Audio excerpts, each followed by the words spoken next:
edificando por la palabra.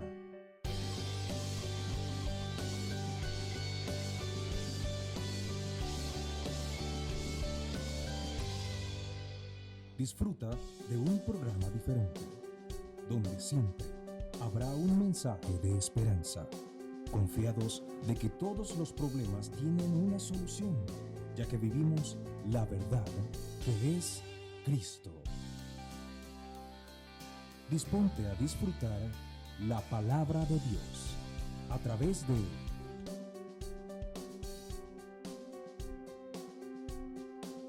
Edificando por la Palabra con el pastor Andrés Noguera. Bien, denle un aplauso al Señor para recibir la palabra en esta hora. Saludamos a toda la gente que nos ve y que nos escucha a través de nuestro programa Edificando por la Palabra, el cual transmitimos desde las instalaciones de la Iglesia Camino al Cielo en Caracas, Venezuela. Vamos con la segunda parte del tema pasado, que son los indicadores de la identidad espiritual. Aunque nosotros estamos dando un estudio acerca de la identidad, en el estudio pasado hablamos de algunos indicadores. En total son 10 indicadores. Recuerde que los indicadores son el punto de referencia para obtener una información en sí mismos. Dicha información puede ser de manera cualitativa o cuantitativa. Nosotros tenemos indicadores económicos, indicadores en los tableros de carros, de aviones, de helicópteros. El termómetro es un indicador de la temperatura, el tensiómetro es un indicador de la tensión. Y nosotros estuvimos hablando de algunos indicadores que me determinan mi identidad. El primero que hablamos fue que fuimos comprados, y dice la Biblia que fuimos comprados a precio de sangre. El segundo indicador dice que fuimos santificados, es decir, Dios nos apartó a nosotros. El tercer indicador, fuimos adoptados. El cuarto indicador es que fuimos engendrados, y lo que Dios usó para engendrarnos fue su palabra a través del Espíritu Santo. Cuando la Biblia dice los cuales no son engendrados, en el verso número 12 y 13 de Juan capítulo 1, ese término engendrado es el mismo término que se utilizó cuando el ángel Gabriel le dijo a María: lo que en ti es engendrado del Espíritu Santo es. O sea, no hay diferencia entre cómo fue el Espíritu Santo engendrado y cómo fuimos engendrados nosotros. Dios utilizó para engendrar a María el poder del Espíritu Santo, y para engendrarnos a nosotros utilizó el Espíritu Santo, y la simiente que utilizó es la palabra. Usted espiritualmente no es engendrado con un gen divino, pero es engendrado por una simiente divina que es la palabra. Entonces el cuarto es que fuimos engendrados. Y el quinto que vimos la semana pasada es que fuimos justificados. Correcto. Ese que fuimos justificados, vamos rápidamente a Romanos capítulo 3 y el sexto, creo que también lo vimos, es que fuimos bendecidos, y explicamos lo que significó bendecidos con toda bendición espiritual en los lugares celestiales. ¿Qué quiere decir bendecido? Que fuiste elogiado, que Dios buscó el mejor lugar donde colocarnos, y el mejor lugar donde halló para que fuéramos elogiados es haberlos colocado a la diestra de su Hijo, ya que el Hijo está colocado a la diestra del Padre. En Romanos capítulo 3, en el versículo número 24 dice: siendo justificados gratuitamente por su sangre, mediante la redención que es en Cristo Jesús.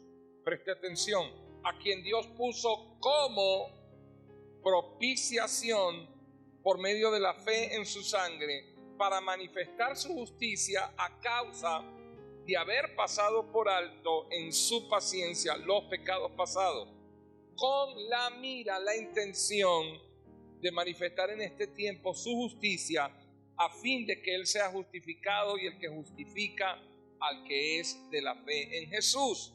Y dice el verso 27, el apóstol Pablo escribiéndole a los romanos, ¿dónde pues está la ley?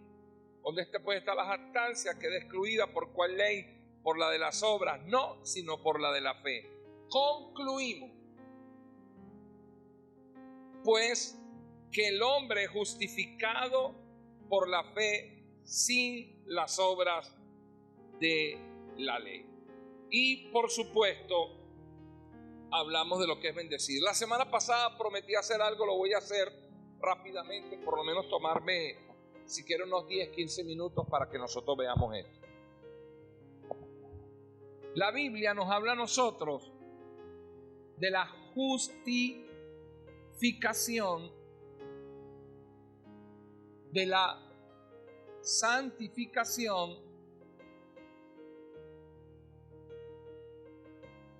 y la Biblia nos habla de la transformación.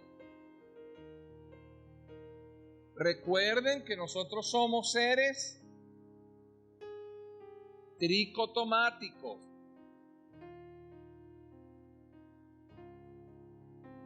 ¿Qué significa ser seres tricotomáticos?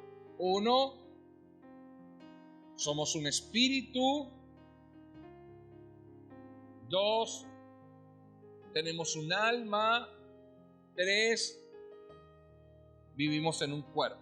La justificación se da en el espíritu del hombre y es un suceso. La santificación se da en el alma del hombre. Esto es un suceso, esto es un proceso. Y la transformación se da en el cuerpo. Dice la Biblia que es en un abrir y cerrar de ojo.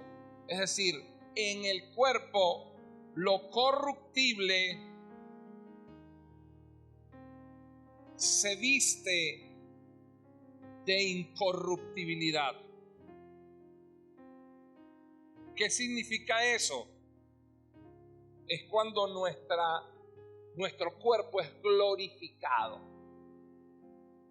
La justificación es un suceso que se da en el espíritu del hombre. La santificación es un proceso que se da en el alma. La transformación, el cuerpo sea glorificado, eso se da en el cuerpo. Hoy nos toca hablar de esta, voy a hablar solamente de esta, de la justificación. Para que nosotros podamos entender la justificación, para entender cómo se da la justificación en nuestra vida, si es un suceso, nosotros tenemos que conocer los 3 incidentes que se dieron en la cruz para que dichos incidentes trajeran como resultado la justificación. El primer incidente que se dio en la cruz para que pueda haber justificación es la redención. El segundo suceso es la remisión. Y el tercer suceso es la propiciación.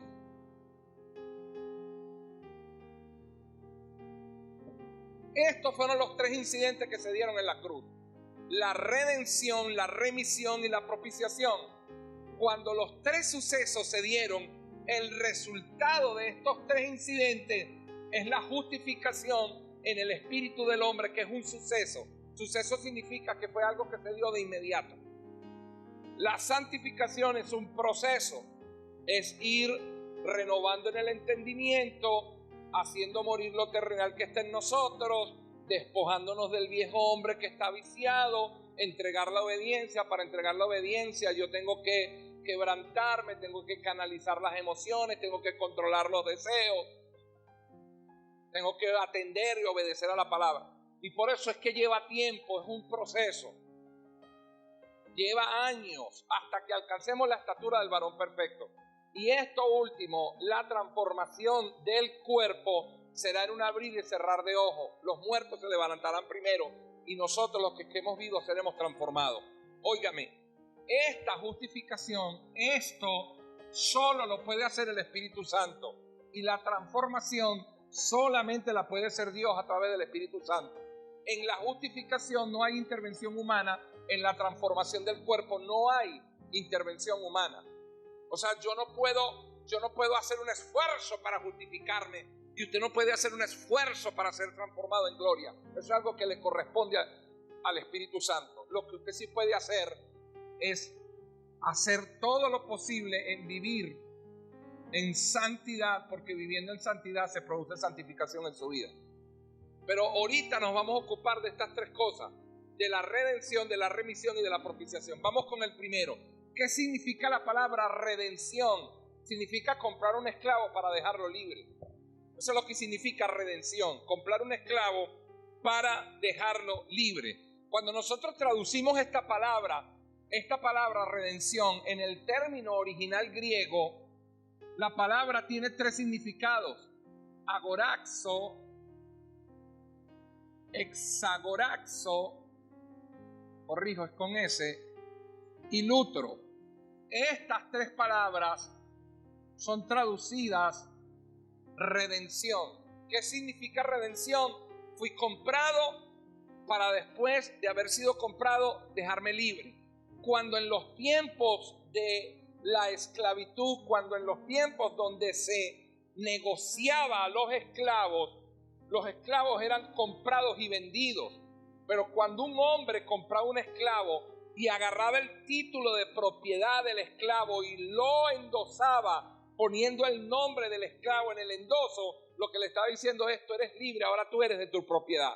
Eso se conocía como la redención de los esclavos: comprar para dejar libre. Voy aquí. El término agoraxo, ¿qué significa? El término agoraxo significa lo que les acabo de explicar. Se compra un esclavo y se deja libre. Este término lo tradujeron redención. Hexagoraxo significa comprar un esclavo que no vale nada y pagar mucho por él. ¿Cuánto te costó ese carro? $5,000. ¡Ah! Te robaron, ese carro no vale ni 500. Cuando en el mercado un esclavo era comprado y se pagaba mucho, este esclavo tiene artritis, tiene cáncer, mira cómo tiene los músculos, eso está todo chupado, eso no vale nada. ¿Cómo tú pagaste eso por un esclavo? El término utilizado era hexagoraxo. Se pagó un alto precio por algo que no valía nada. Lutro, cuando se pagaba para recompensa. Cuando alguien era secuestrado y la persona pagaba para aquello que había sido secuestrado, era devuelto, el término significa lutro. ¿Cuál utilizó Dios para traducir redención? Los tres. Porque nosotros fuimos comprados como esclavos para dejarnos libres. Aparentemente no valíamos nada y se pagó un precio muy alto, que es la sangre del Cordero, y nosotros fuimos rescatados de la esclavitud que teníamos del pecado. ¿Aló? Entonces ya entendemos lo que es redención. Usted fue comprado para dejarlo libre. Por eso Jesús dijo: váyanse, son libres, el que se quiera ir, váyase, es libre. Pedro le dijo: Señor, solamente tú tienes palabra de vida eterna. ¿Para dónde nos vamos a ir? Oh, nosotros te queremos servir. Oído, no servimos al Señor por esclavitud, servimos al Señor por agradecimiento. Entonces el Señor le respondió a Pedro: entonces no los llamo más siervos, los llamo amigos. Amén. Entonces, óigame, el primer incidente que se da en la cruz es la redención. Usted fue comprado para dejarlo libre. El segundo, la remisión, fue el segundo incidente que se dio. ¿Qué significa? Remisión significa quitar de y poner en. Significa quitar de y poner en. Mateo capítulo 26.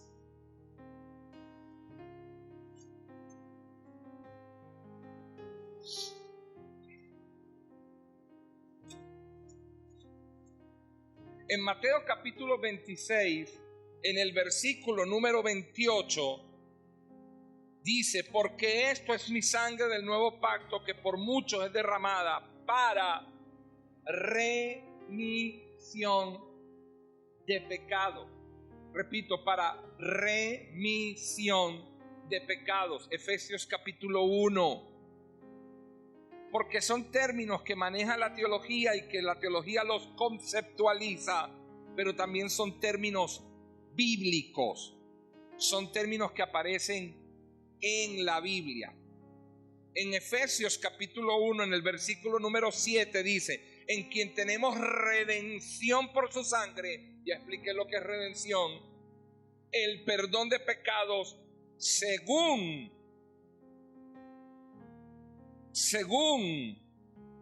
en quien tenemos redención por su sangre, el perdón de pecados según las riquezas de su gloria. ¿Correcto? Entonces, óigame, vamos con esto. Esta es la acción y este es el verbo. Remitir. ¿Qué significa remitir? Cuando usted quita algo de un lugar y lo traslada a otro. ¿Dónde está la señora que estaba la semana pasada, que yo le traje aquí unos papeles para que ella me sacara una solvencia? A ella la remitieron para Valencia. La quitaron de y la pusieron en. Eso significa remitir. Es el verbo. ¿Por qué se dio remisión?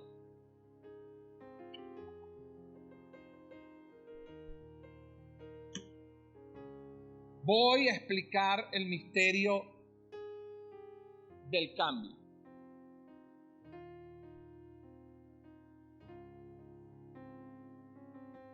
La remisión se da, perdónenme que sea tan malo dibujando, la remisión se da porque en nosotros estaba el pecado y en Jesús, lo estoy dibujando en la cruz, en Jesús estaba la justicia. Como en nosotros estaba el pecado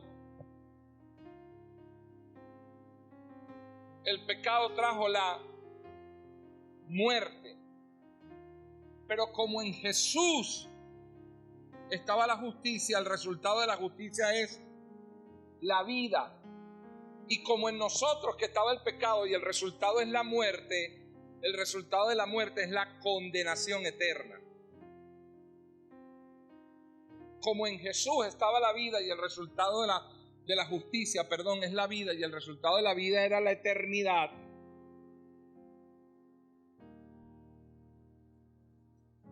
Entonces en Jesús está la justicia, la vida y la eternidad, y en el hombre estaba el pecado, no la obra, no los pecados, la obra, la simiente. Como en nosotros estaba el pecado, el resultado del pecado es la muerte y el resultado de la muerte es la condenación. ¿Qué significa remisión? Significa quitar de para poner en. Dios quita de nosotros el pecado, quita de nosotros el pecado para ponerlo en Jesús. Presta atención de este lado. Dios tiene que quitar el pecado para ponerlo en Jesús, para que pueda haber remisión. Eso es lo que significa remisión, quitar de y poner en. Cuando Dios quita el pecado del hombre para ponérselo a Jesús, se consigue con que en Jesús está la justicia y el pecado no entra, porque no puede entrar el pecado donde está la justicia. Entonces, para quitar el pecado del hombre, Dios tuvo que conseguir en la tierra, Dios tuvo que hallar en la tierra un hombre que no tuviera el pecado. Porque Dios no puede poner el pecado en alguien que ya tuviera el pecado. Porque Dios no puede mojar lo mojado. Ya está mojado. Entonces, para Dios poder quitar el pecado en el hombre, Dios tuvo que valerse. Dios tuvo que proveer uno que no tuviera pecado. Y el único que no tenía pecado en la tierra era Jesús. Pero en Jesús estaba la justicia. Primero, porque había sido engendrado por el Espíritu Santo. Y segundo, porque no había cometido el pecado. ¿Qué es la justicia? No es plena comunión con Dios. Es el favor, es la gracia, es el perdón, es la vida, es la eternidad. En Jesús estaba todo eso. Para Dios poder introducir el pecado en el hombre, en Jesús, ¿cómo para introducirlo? Porque Corintios dice que Dios en Jesús imputó el pecado. Imputar significa poner, amputar. Amputar significa quitar. Para Dios poder poner el pecado en Jesús, tuvo que imputarlo, tuvo que hacerlo. Por eso la Biblia dice, al que no cometió pecado por nosotros, lo hizo. El término lo hizo es imputó el pecado en él. Porque en Jesús el pecado no entró por obra, ya que Jesús no cometió pecado. Porque cuando se revisó el libro de las obras de Jesús, dice la Biblia que fue hallado limpio de pecado.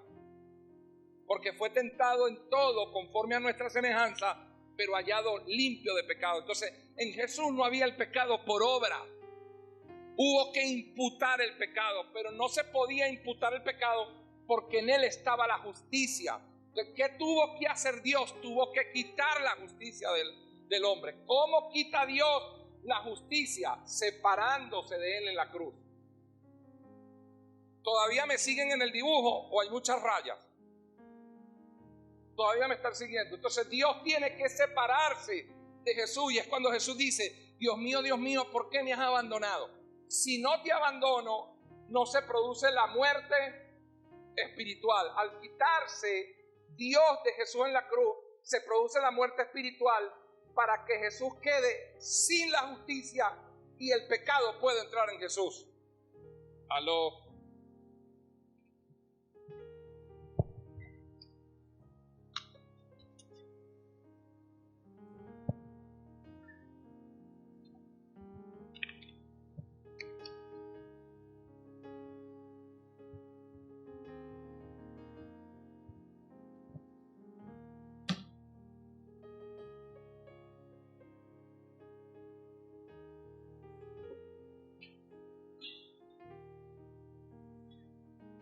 Pero usted está más enfermo que el otro.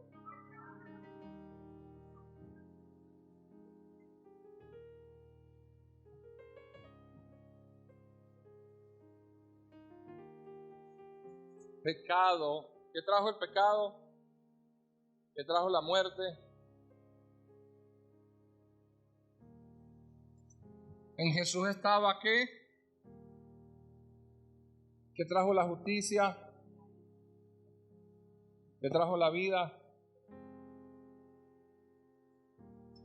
¿Qué incidente estamos explicando? La remisión.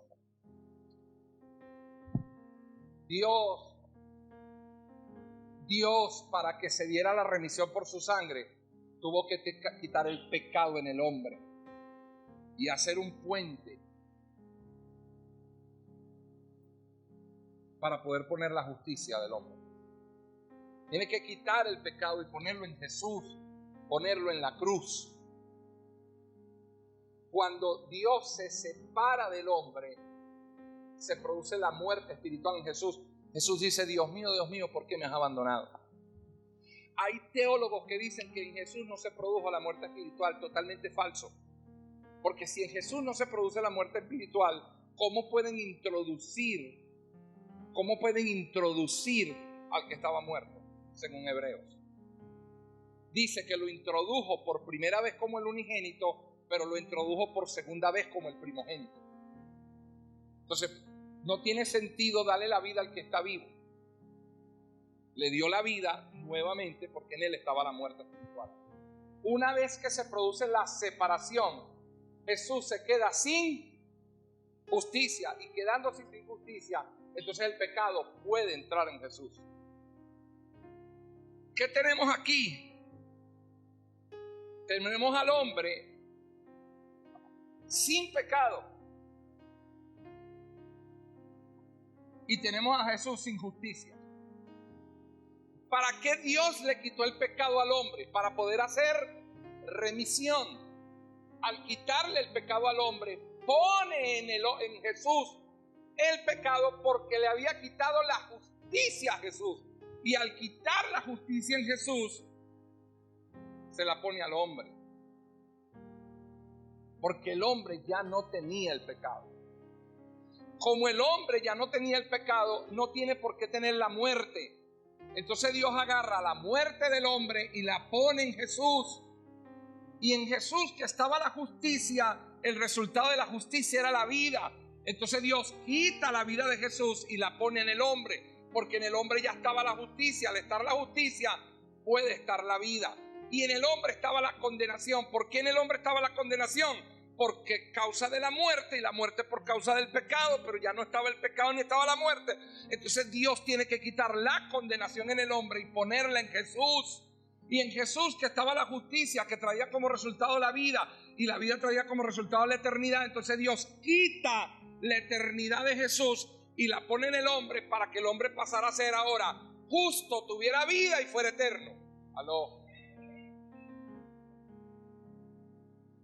Eso no se lo va a enseñar nadie. No lo digo con arrogancia y con altivez. Se lo digo porque la gente no estudia eso, no lo explica. Entonces en Jesús estaba la justicia, la vida y la eternidad, y es quitada. ¿Por qué la quitaron? Porque se hizo remisión, quitar de para poner en. Ahora el hombre pasa a ser justo, el hombre tiene la vida de Dios y por consiguiente el hombre pasa a ser eterno. Y Jesús, que tenía la justicia, la vida y la eternidad, ahora Jesús tiene el pecado por imputación, por consiguiente trae la muerte y por consiguiente trae la condenación. Entonces Dios juzga a Jesús en la cruz y juzga. ¿Qué juzga en Jesús? Lo que le puso, el pecado. Porque el pecado no lo podía poner en un árbol, el pecado no lo podía poner en una licuadora para que se lavara, no lo podía poner en un tronco de madera. El pecado tenía que ponerlo sobre un hombre que no lo tuviera. Oído, sobre un hombre que no tuviese el pecado, para poder imputar el pecado en él.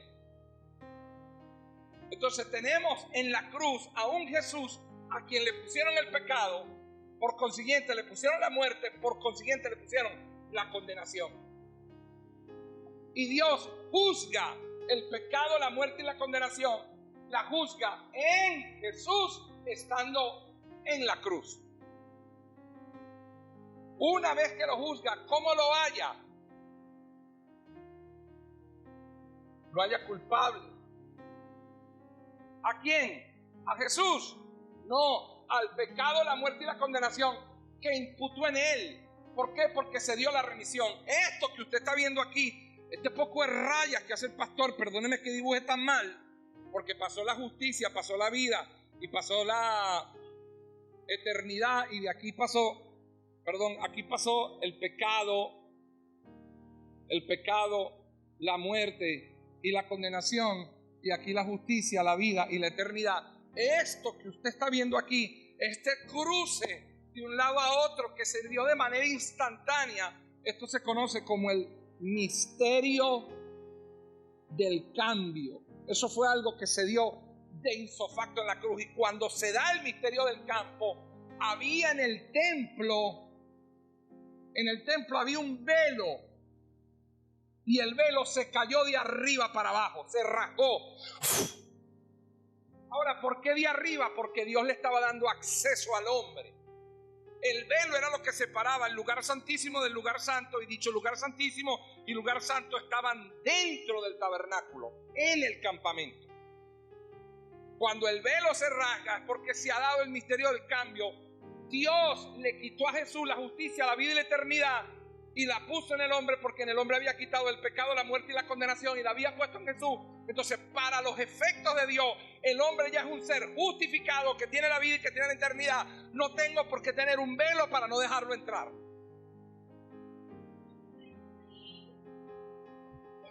Esto se conoce como el misterio del cambio. Y estas rayitas que usted ve ahí es porque Dios, entre la cruz y el hombre, Dios tuvo que hacer un puente. Entre la cruz y el hombre, Dios tuvo que hacer un puente. Pero ese puente tenía que ser el máximo puente. Ese puente máximo se llama Cristo. Esto, traducido en el latín del griego, es el sumo pontífice, el máximo puente. Entonces, el máximo puente entre Dios y los hombres, para que se pudiera dar la remisión, trasladar los pecados que estaban en el hombre y pasados a Jesús, y trasladar la justicia que estaba en Jesús para ponerle en el hombre, es la remisión. Entonces Dios juzga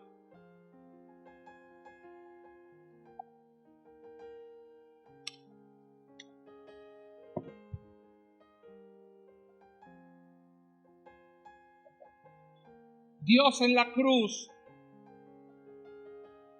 juzga el pecado, la muerte, la juzga. Y por eso Pablo le dice a los corintios: ¿dónde está, oh muerte, tu aguijón? O sea, ¿cómo me puedes molestar a mí si te juzgaron y fuiste hallada, condenada? Por eso es que al final, en el trono blanco, el Hades y la muerte echarán sus muertos.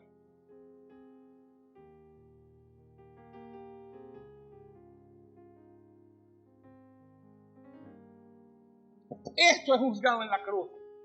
Y como es juzgado en la cruz, es hallado culpable.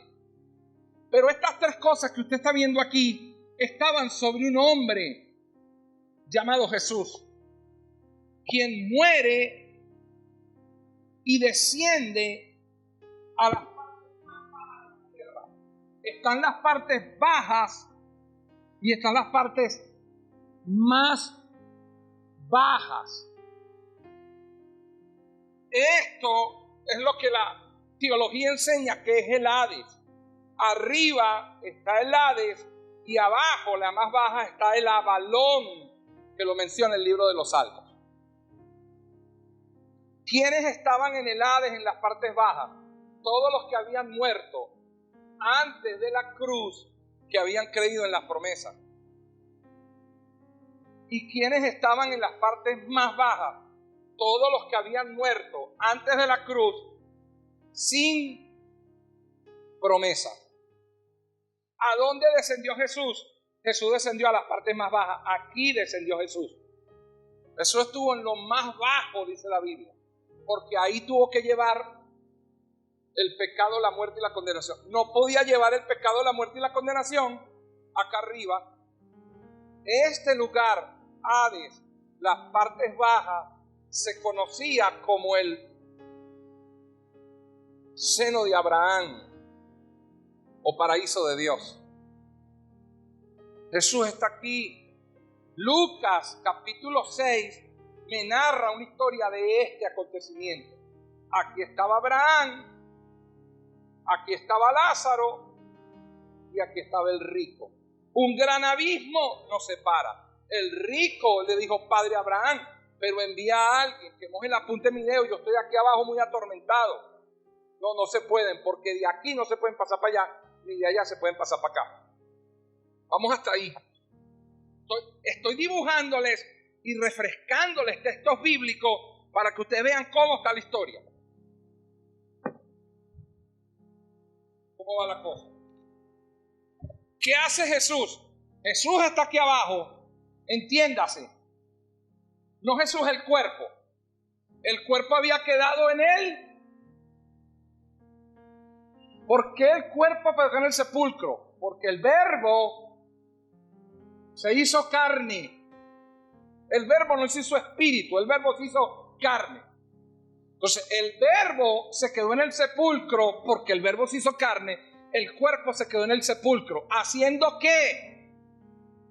Evitando la corrupción del cuerpo. El cuerpo no podía corromperse. Y sanando las heridas de la crucifixión. En eso se quedó el Verbo ahí, en el sepulcro. se queda preservando el cuerpo porque estaba profetizado que su alma y su carne no verían corrupción. Y se queda sanando las heridas. No es que Jesús cuando resucita y le dice a la mujer, no me toque. Y la mujer le dice, ¿por qué no te toco? Chama, porque me arde. ¿Aló?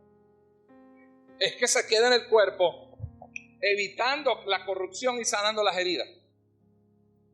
Pero aquí abajo estaba el pecado, la muerte y la condenación.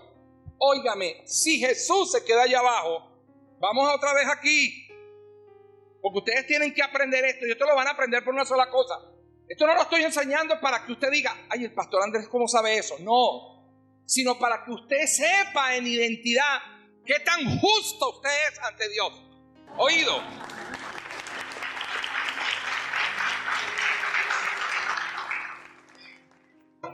Así que no me vaya a decir un día, si yo le pregunto, hermano, si usted se muere, se va para el cielo. Yo creo, porque le voy a dar una, hermano. Óigame, aquí, ¿qué estaba aquí? La justicia, la vida y la eternidad. Oído, ¿de quién? De un condenado. ¿Haya sentido en eso? No puede ser. No puede ser. O sea, si Jesús se queda allá abajo condenado, ¿de qué sentido en la justicia de Dios, en lo justo que es Dios, no puede haber un hombre que tenga la justicia, la vida y la eternidad de uno que es condenado? En este momento se la quitaron y se la pusieron al hombre, pero era necesario levantar a Jesús entre los muertos para que esto tuviera valor. Preste atención. Tener la vida, la justicia y la eternidad de uno que es condenado no me sirve de nada. Es como que su familiar se robe los billetes del banco, todos marcados, lo hayan condenado y dice, ¿para qué me sirve la plata si la tienen marcada y es condenado? No me sirve de nada. Estoy poniendo un ejemplo.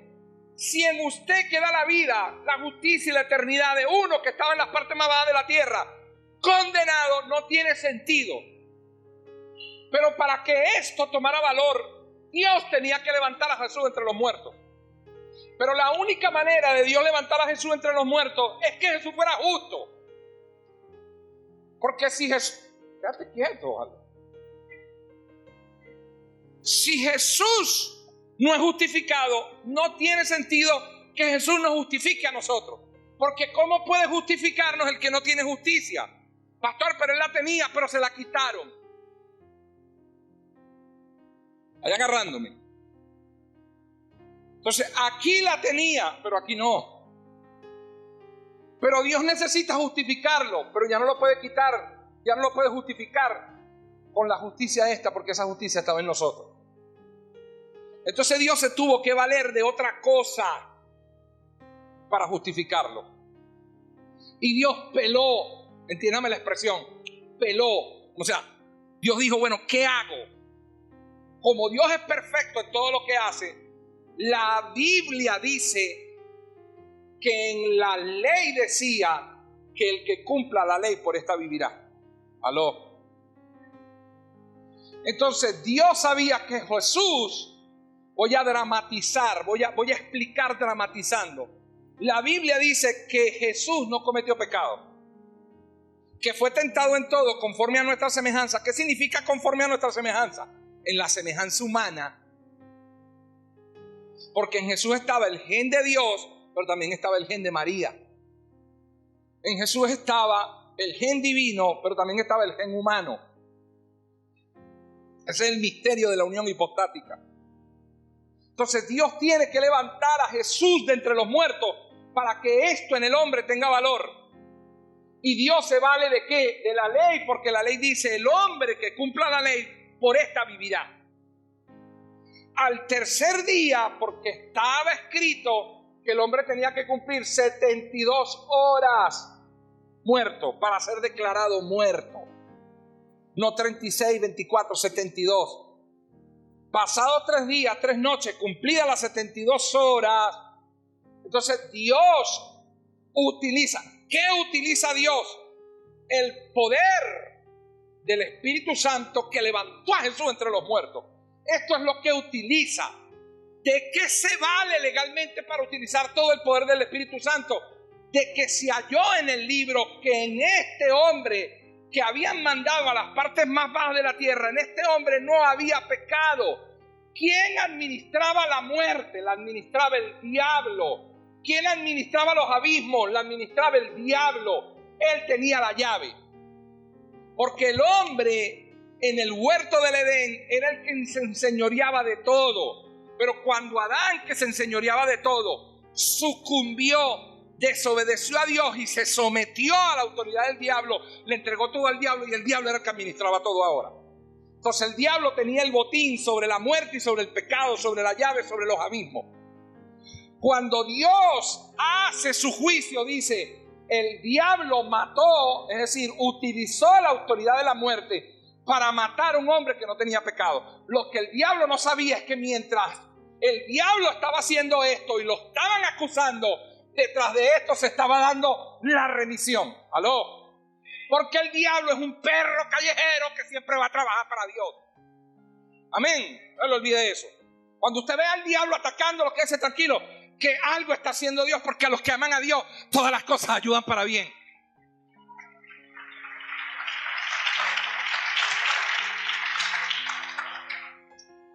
El Espíritu levanta a Jesús entre los muertos.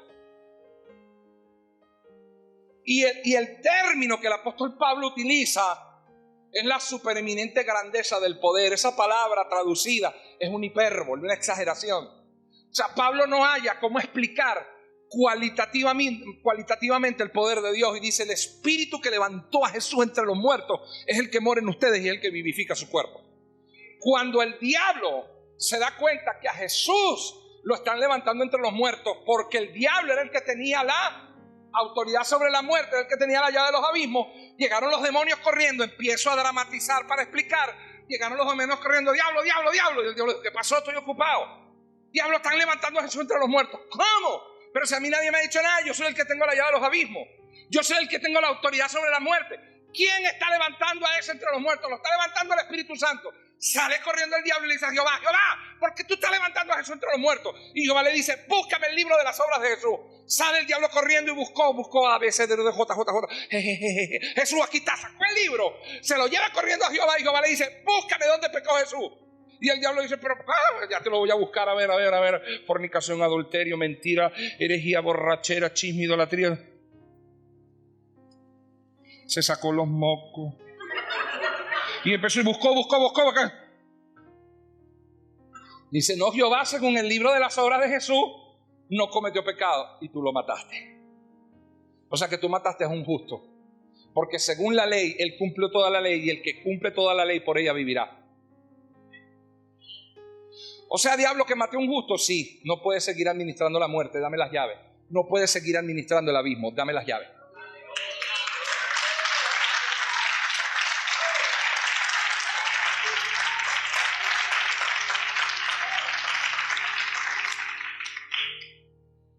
Y el Espíritu Santo, estoy dramatizando. ¿Dónde dice eso? Estoy haciendo un drama metafórico. El Espíritu Santo le gritó a Jehová, Jehová, ¿qué hago? Y Jehová le dijo, sigue, levántalo entre los muertos.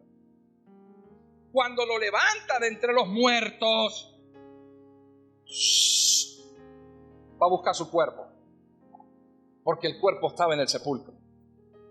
Y el Espíritu de Jesús, justificado por la ley que cumplió, toma el cuerpo y se le aparece María y le dice, no me toques que no he ido al Padre.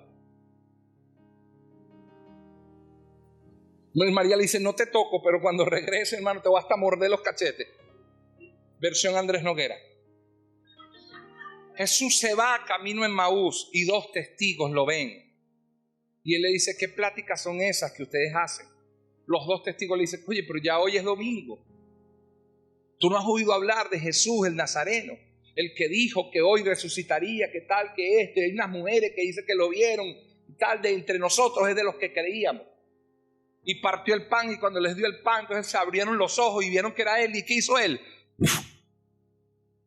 Óigame, ¿por qué Jesús se deja ver por 2 o 3? Porque la Biblia dice en la ley que todo acto tiene que constar delante de 2 o 3 testigos.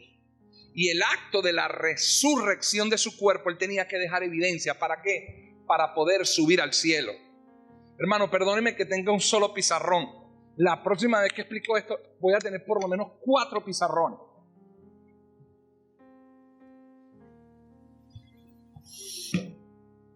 Tenemos a un Jesús resucitado con un cuerpo de gloria que se dejó ver por 2 o 3 testigos. Hasta ahí. Eso de que, pastor, pero ya va, se le pasó que entró al seno de Abraham y tomó cautivo la cautividad. No, ya va, hermano. Ese es el problema de la gente cuando no estudia, que hay el desorden. Jesús se va inmediatamente para el cielo a ofrecer el sacrificio.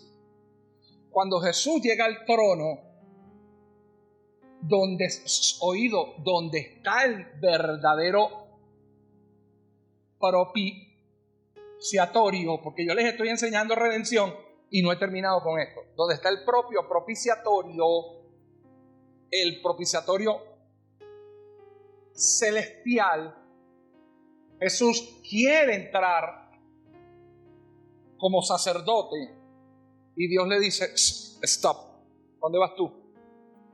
Bueno, Dios, traigo la ofrenda. ¿Cuál ofrenda? La ofrenda por el pecado. Y Dios, según Hebreos, Dios le dice a Jesús allá arriba, es que tú no puedes traer la ofrenda por el pecado. ¿Por qué? Porque quien ofrece ofrenda es el sacerdote, y el sacerdote tiene que ser levita, y tú eres de la tribu de Judá. Entonces Jesús le dice, o sea, todo esto para nada. Y Dios le dijo, no, ya va, pues yo todo lo tengo. No contaban con mi astucia, le dice Dios. Ajá, ¿y qué vas a hacer? Voy a cambiar la ley. ¿Cómo así? Te voy a aceptar bajo otro sacerdocio. Y Jesús le dice, estoy dramatizando. Jesús le dice, ¿y tú tienes otro sacerdocio? Sí, yo tengo uno antes que los levitas. Yo tengo un sacerdocio según el orden de Melquisedec. Entonces a ti te hago sacerdote según el orden de Melquisedec y voy a cambiar la ley. Entra. Dice la Biblia en el libro de los Hebreos que cuando se da este acontecimiento, Dios cambia la ley. Cambiado la ley, es cambiado también el sacerdocio. Entonces Jesús pasa como gran sumo sacerdote, dice Hebreos, según el orden de Melquisedec. Y cuando Jesús entra al lugar santísimo, Dios le dice, y la ofrenda soy yo. Wow. Ok.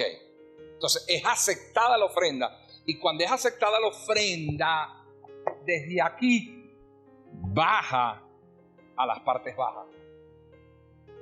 Y cuando llega a las partes bajas, estos hombres habían creído, pero había alguien que las tenía cautivo. ¿Quién los tenía cautivo? La muerte.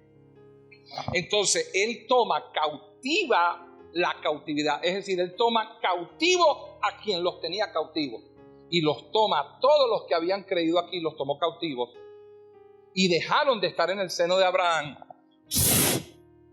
y se los lleva al paraíso de Dios. No que cuando resucitó los agarró a todos y llegó allá arriba. Porque si llega arriba, Dios le dice, ¿y por qué tú me estás levantando gente? Ah, no, porque el pasaje está caro, no se consigue, entonces yo aprovecho y los trae. No. Tú primero me cambias la ley, me cambias el sacerdote, me entregas la ofrenda es acepta, todo es consumado, todo está pago y ahora sí vas a buscarlo. Y vas y los buscas. Y después que vas y los buscas, es cuando los sube al paraíso de Dios. Y después que lo sube al paraíso de Dios, entonces vuelve a bajar. Perro pastor. Y cuando vuelve a bajar, se lo aparece a los 11 discípulos. Y a la semana se le aparece a los 12, porque estaba Tomás. Oiga, me voy terminando aquí.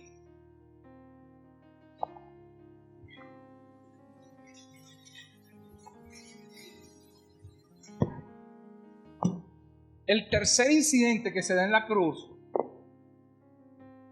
es la propiciación. ¿Qué significa esto? Detener la ira de Dios. Dios agarra y pone el pecado la muerte y la condenación. La pone en la cruz. ¿Sobre quién la puso? Sobre Jesús.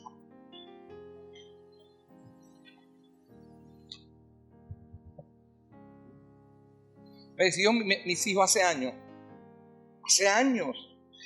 tendrían 5 o 6 años, Caroline sobre todo: papá, explícame eso.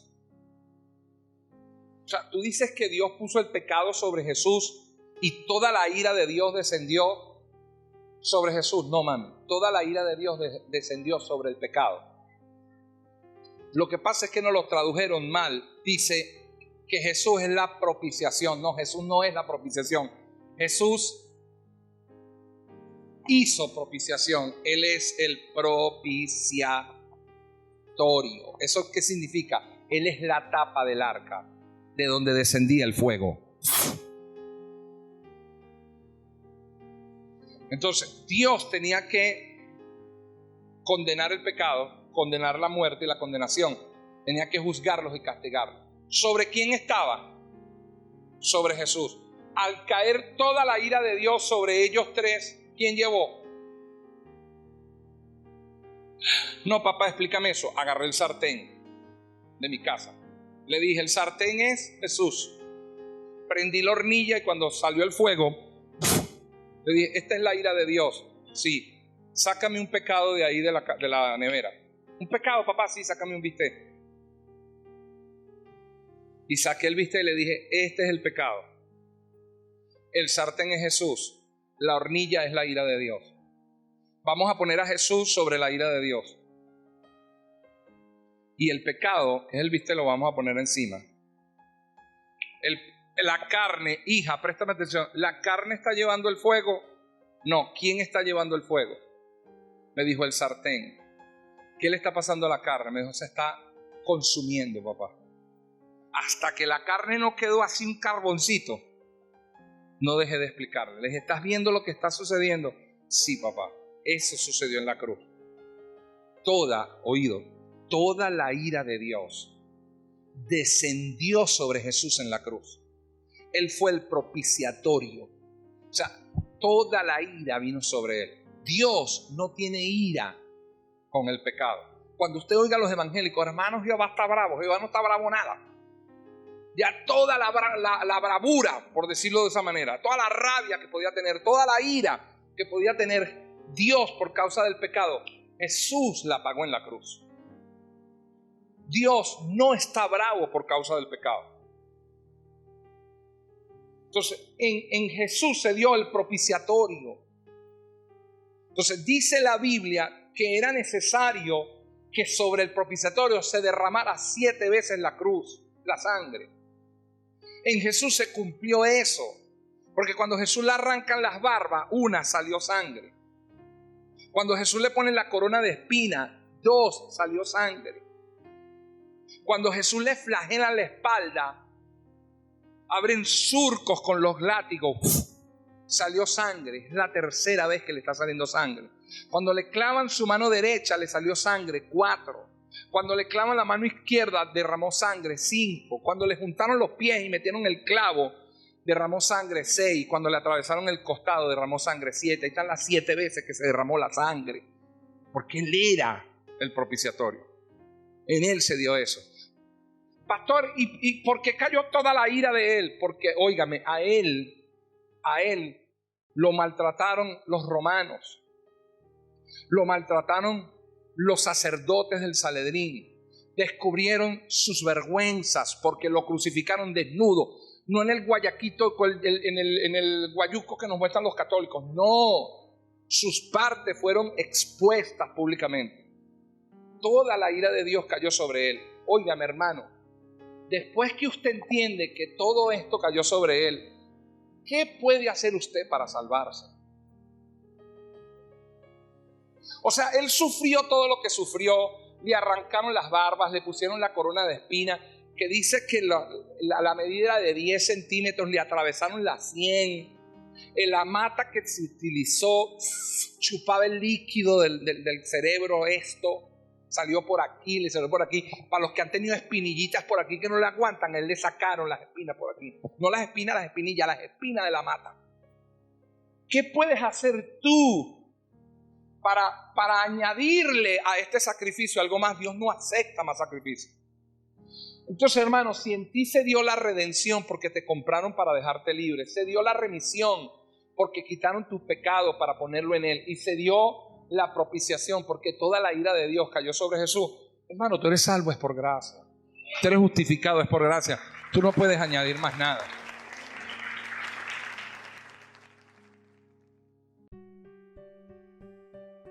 Edificando por la palabra.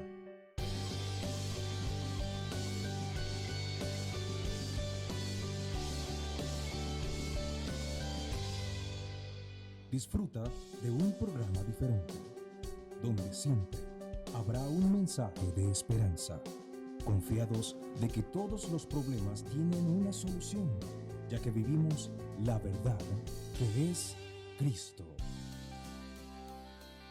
Disponte a disfrutar la palabra de Dios a través de